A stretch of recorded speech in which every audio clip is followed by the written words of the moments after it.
Some city and state leaders are voicing hope and excitement about this crime-fighting operation.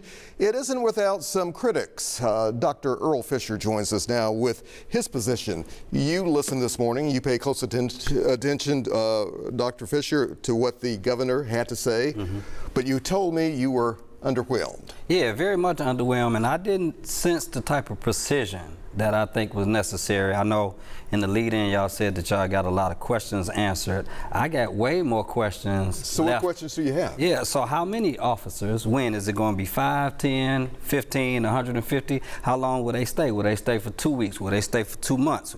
What does the reduction in crime actually look like statistically? Are they saying that there's going to be a 5% decrease in crime in 6 months, a 10%? We know none of those things. Those are questions that are still on the table, and there's $100 million coming in through investments. We don't know whether that money will go directly to the Memphis Police Department. We know that there was money that was taken from community violence intervention programs from the same administration. So I just got a whole lot of questions I didn't get a lot of clarity on. So Dr. Fisher, what do you say to those who say at least we know they're coming, but at least let it play out? I can understand that. I don't think that that would be the same level of grace given to other elected officials if they came forth with a plan of this magnitude. And furthermore, Brother Alex, how do we hold people accountable to something that does not have any concrete metrics for us to measure them to? That's my concern. That's what I would say. When it comes to what you also heard from our mayor, what you also heard from the police chief, were you pleased with that? Was there enough teeth input, you think, in that? I think that they are subject to the lack of clarity that's coming from above them.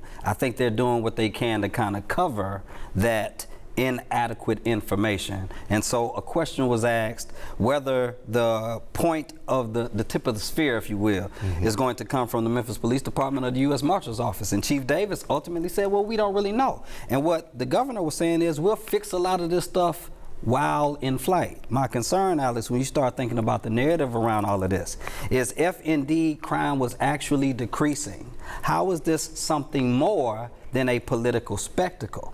If it doesn't have concrete precision and strategy, how do we measure it? How do we know that they're not just going to come in and say, well, the reason crime has been reduced is because of us? But if we don't know how to measure the way crime is being reduced right now to whatever they are proposing, there's going to be a small chance that we can hold them accountable to it. When it comes to the nation, when it comes to the rest of the world really kind of watching us, how do we play out? How does this take shape here, you think? Yeah, so there are comparisons to D.C., for instance, but there are nuances that need to be discussed. I think there were 2,800 officers that were deployed in D.C. I think there were, 2,500 arrests. 40% of those were related to undocumented immigrants. We know that there's the Mason, Tennessee facility 45 minutes from Memphis. Are they going to start taking people from here and taking them to that private prison? We don't know. We know that 201 is already overcrowded. So these are so many questions, Alex, that I don't think were answered today. And I just can't believe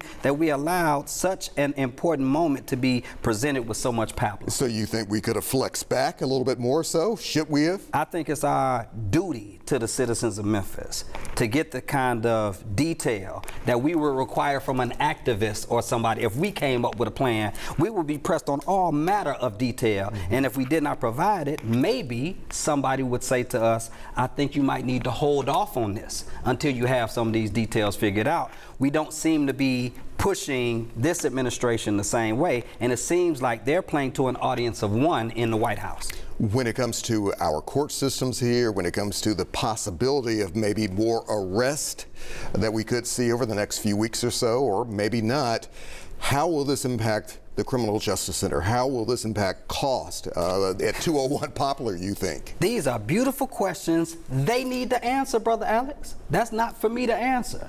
My question is, why haven't they provided us with these kind of details up front?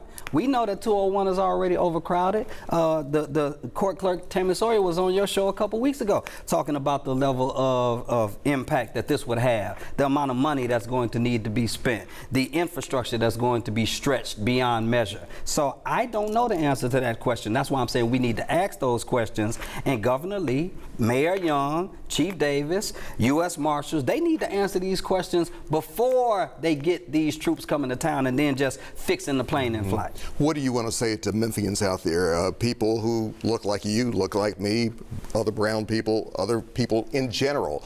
How do you at least let this play out on the surface here? So I don't think it's our responsibility to just sit back and let it play out. But what I will say is that I understand that there are Memphians who are concerned about crime, and I don't know anyone who does not want Memphis to be a safer place. We need to make sure that we are implementing the measures that would actually produce the kind of safety that we want, because I think some of us think that these measures are only going to be targeted to a particular group of people somewhere else.